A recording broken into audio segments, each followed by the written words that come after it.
Halo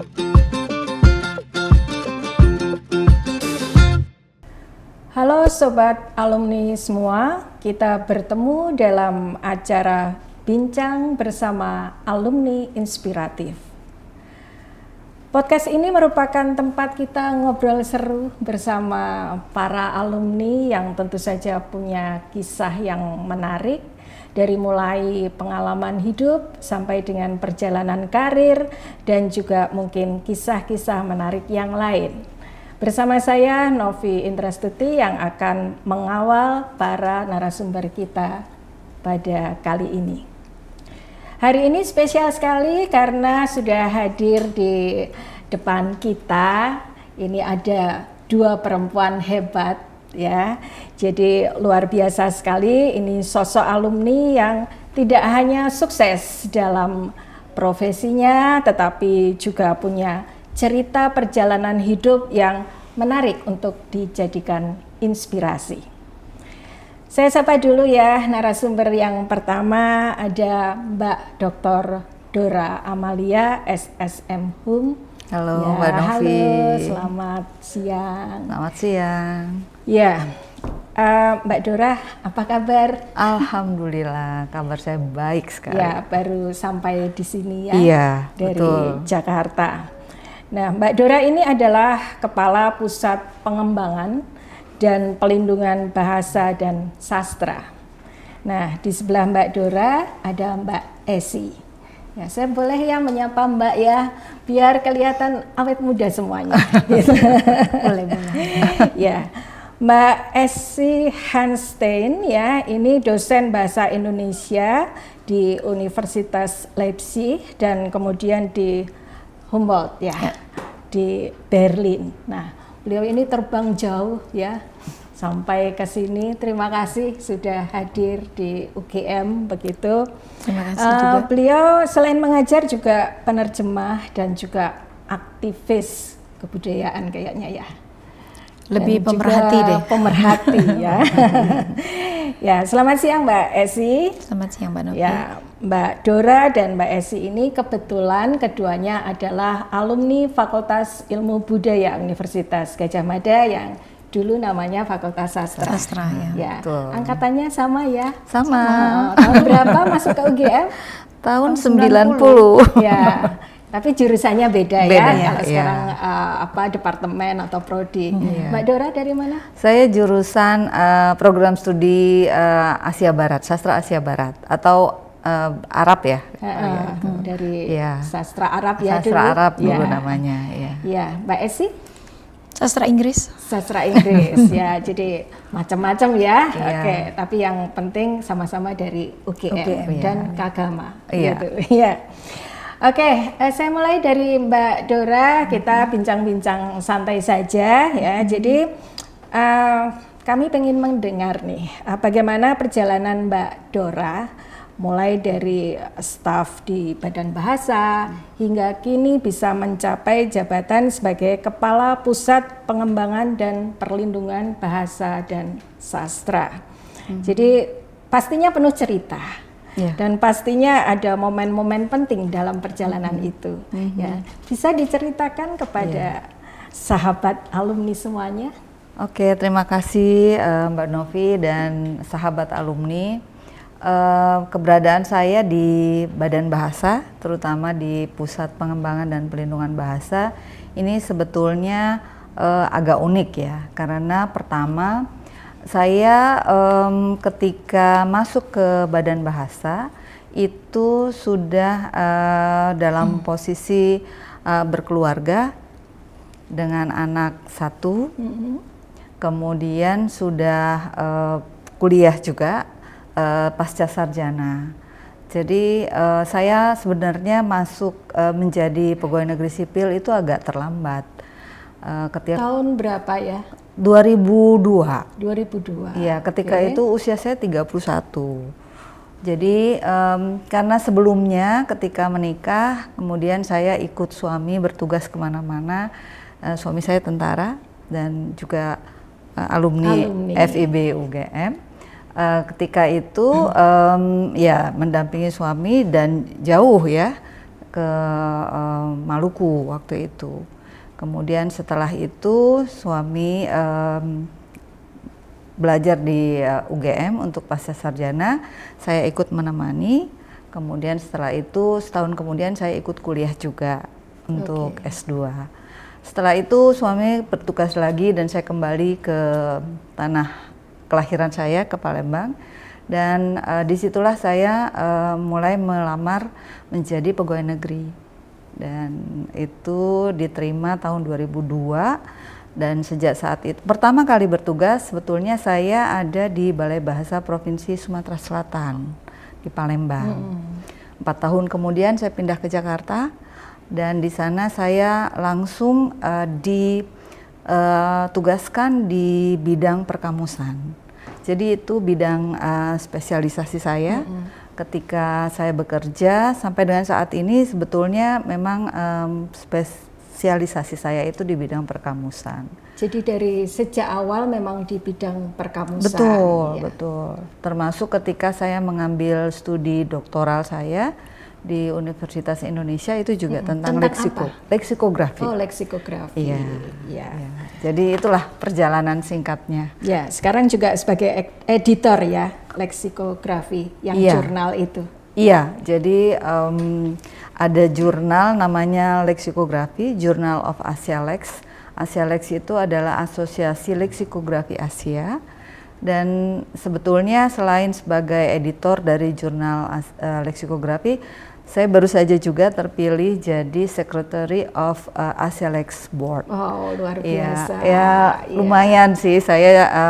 Ya sebetulnya itu bagian dari komitmen Indonesia ya, bahwa leksikografi di Indonesia ini cukup aktif sehingga kalau di Asia kita bisa sejajar dengan negara-negara lain. Ya, jadi tidak ada kata terlambat menjadi pegawai negeri ya. Betul. Nyatanya sekarang sukses ya. Alhamdulillah. Di bidang leksikografi. Ya, saya akan beralih ke Mbak Esi yang Mbak Esi ini sejak tahun 1997 ya? 98. Oh 98, ya, oke. Sejak tahun 1998 menjadi dosen bahasa Indonesia di Universitas Leipzig dan juga di Humboldt di Berlin. Di Humboldt-nya tahun 2019. Jadi sudah 2 perguruan tinggi mengajar bahasa Indonesia. Nah ini cukup menarik tentu saja karena pastinya ada tantangan-tantangan di dalam mengajar itu, ya. Apa tantangan terbesar mengajarkan bahasa Indonesia sebagai bahasa asing di luar negeri? Tantangannya itu ya orang Indonesia kita sendiri di sini. Oh, begitu. Ya, karena masyarakat kita atau anak-anak muda kita sendiri itu, maaf suara saya jika hilang. Tidak mempergunakan bahasa Indonesia yang baik dan benar, tidak memperhatikan pemakaian kata-kata yang baik dan benar, di mana tempat untuk mengucapkan aku atau saya dan bagaimana dengan kamu atau beliau. Saya berjibaku dengan semua itu karena beberapa mahasiswa, ya bukan beberapa, banyak mahasiswa yang belajar bahasa Indonesia sebelumnya juga sudah pernah ke Indonesia. Dan mereka mengatakan, iya tapi di Indonesia nggak memakai kata yang seperti itu dan segala macam. Jadi saya ambil jalan tengah aja, oke, kalian berada di dalam kelas saya, ini adalah level universitas, pergunakan bahasa Indonesia yang baik dan benar. Karena hanya dengan seperti itulah, kalian bisa mempergunakan bahasa Indonesia nantinya di Indonesia. Jadi kalau kita sudah mempelajari bahasa Indonesia yang asal-asalan, katakanlah bahasa pasar, sampai di Jerman atau sampai nanti di universitas yang dituju, mereka menggunakan bahasa yang cuek sekali. Kamu dari mana misalnya untuk dosen dan ya itu kan rasanya kurang pantas. Dalam bahasa pergaulan tidak apa-apa, tetapi tidak dalam bentuk level universitas. Dan saya juga selalu mengatakan jika ingin belajar yang seperti itu tidak dengan saya. Karena saya diminta untuk mengajarkan level universitas dan mereka tahu seperti itu. Kadang saya juga ditantang, misalnya ada mahasiswa bilang saya sudah bisa bahasa Indonesia, ya oke, saya tes. Misalnya mereka bisa tahu makasih, Tapi mereka tidak tahu bahwa itu adalah kepanjangan dari terima kasih. Hal-hal yang seperti itu yang mereka tidak bisa tahu. Nah, saya meminta kepada dosen atau guru-guru bahasa Indonesia di sini, termasuk Badan Bahasa, juga mungkin sudah bisa membuat seperti konsekuensi untuk mengajarkan bahasa Indonesia yang baik dan benar dengan ya lebih disiplin lagi. Karena memang hal seperti ini sangat tidak mengenakan untuk kami sebagai dosen BIPA di luar negeri, karena kami dituntut untuk mengajarkan bahasa Indonesia yang baik dan benar, tetapi di Indonesia sendiri begitu banyak penggunaan bahasa-bahasa yang nggak masuk akal rasanya. Karena mereka nulis dalam bahasa Inggris pun meeting ditulis MITING, jadi sesuai yang mereka dengar. Seperti zaman dahulu juga ketika Portugal masuk ke Indonesia, mereka menyebutkan mantega itu kan untuk mentega. Tapi karena kita tidak ada bahasa bahasa tulis, mereka mendengarnya apa yang dibeli? Ah, mentega, mentega. Oh, mentega, mentega. Jadi itu yang harus lebih disosialisasikan kembali supaya kami di sana juga tidak harus protes dan memarahi mahasiswa. Ini salah, ini salah. Ya, tetapi kalau di Indonesia kami tidak bisa berdiskusi. Saya sudah membuktikannya di 3 universitas Islam negeri. Saya membawa mahasiswa saya dari Jakarta, Semarang, dan hari ini Yogyakarta. Mereka menggunakan bahasa Indonesia, tetapi mahasiswa yang ada di UIN tadi ini menggunakan bahasa Inggris. Tapi saya bangga dengan mahasiswa saya. Itu tantangannya. Harus berjuang untuk memperbaiki bahasa Indonesia kita sendiri di sana. Jadi kalau menurut Mbak Esi, langkah penting apa ya yang harus diambil supaya bahasa Indonesia ini bisa semakin mendunia begitu? Banyak caranya. Ini kan seperti soft diplomasi. Jadi tidak hanya dalam bentuk belajar bahasa Indonesia, tetapi mengenal budaya, juga memperkenalkan makanan. Ya seperti yang saya lakukan di Indonesia, di Jerman, saya harus memasak sendiri untuk membuktikan bahwa rendang itu seperti ini. Saya harus menyanyikan lagu daerah kepada mahasiswa, bahkan dikreatifkan sedikit supaya lebih menarik, terutama lagu-lagu daerah dari seluruh Indonesia. Saya juga harus membiasakan mengajarkan mereka sesuatu yang biasanya datangnya dari sebelah kanan, bahwa tangan kiri itu biasanya kurang sopan untuk di Indonesia. Semua sesuatu yang kecil tetapi sangat berarti. Ya, jadi sekaligus memperkenalkan juga budaya Indonesia.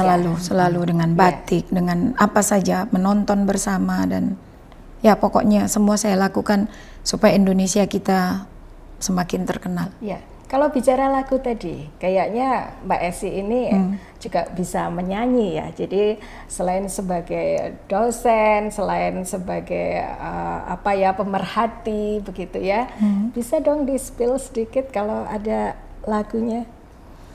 Ya, lagu ini juga secara kebetulan saja sih. Dari dulu saya memang senang menyanyi, tetapi ya semua kebetulan mengalir seperti air mengalir. Jadi pada tahun 2021 itu saya diminta untuk menyanyikan lagu Dunia Dalam Bahaya yang sudah diterjemahkan ke 9 bahasa di dunia ini, termasuk salah satunya bahasa Indonesia. Dan lagu ini dibandingkan dengan semua bahasa yang sudah diterjemahkan, bahasa Inggris, bahasa Prancis, bahasa Jerman, bahasa Burkina Faso, salah satu di Afrika, bahasa Hindi juga. Bahasa Indonesia yang paling banyak, lirik bahasa Indonesia yang paling versi bahasa Indonesia yang paling banyak didengarkan. Oh gitu.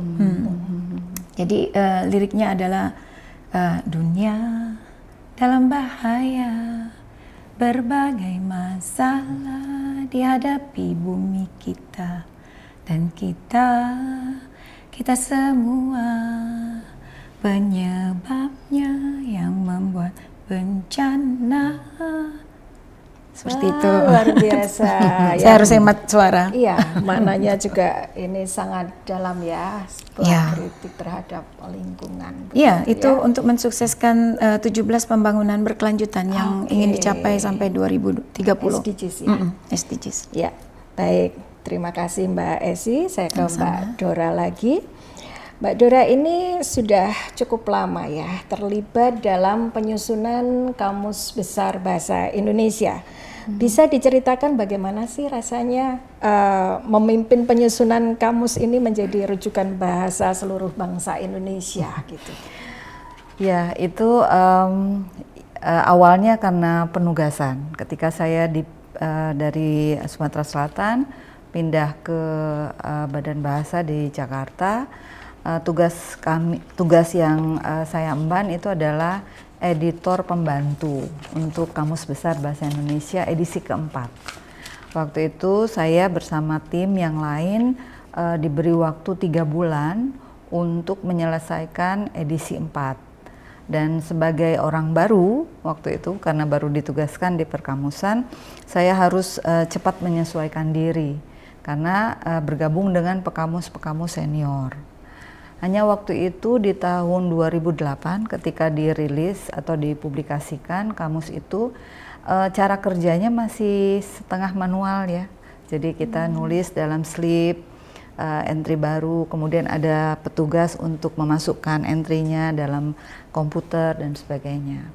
Sehingga akhirnya 2008 terbit edisi keempat, dan setelah itu bergulir, lama-kelamaan saya dipercaya, dan akhirnya pada tahun 2016 terbit KBBI edisi kelima, dan waktu itu saya sudah menjadi pemimpin redaksinya.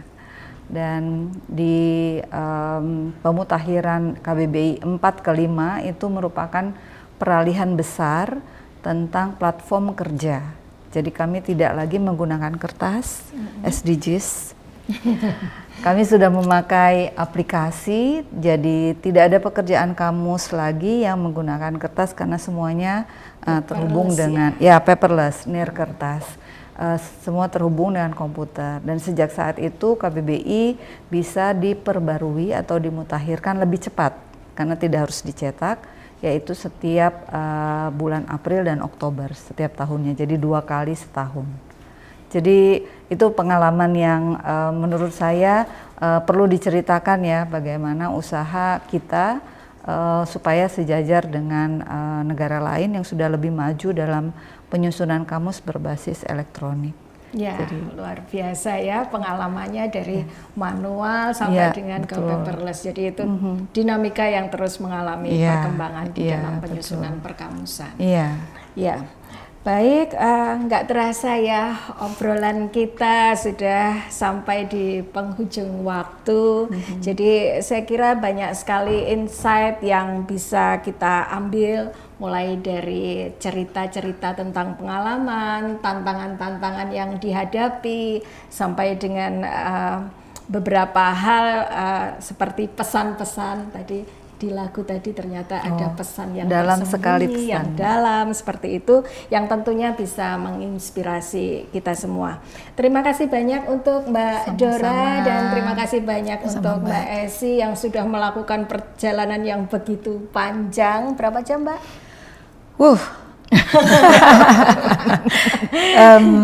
17 jam. 17 jam. Tapi saya sudah datang lebih dulu di sini, baru terus tanggal 10 mulai startnya di Jakarta. Ya, terima kasih sekali ya sudah disempatkan sejenak ke sini untuk mengisi acara ini dan meluangkan waktu berbagi kisah, berbagi cerita begitu ya. Semoga apa yang tadi disampaikan Mbak Dora dan Mbak Esi bisa berkah dan bermanfaat untuk kita semua. Mudah-mudahan. Dan saya Novi Indrastuti sebagai host acara ini undur diri, dan mohon maaf kalau ada salah kata. Sekian dan terima kasih.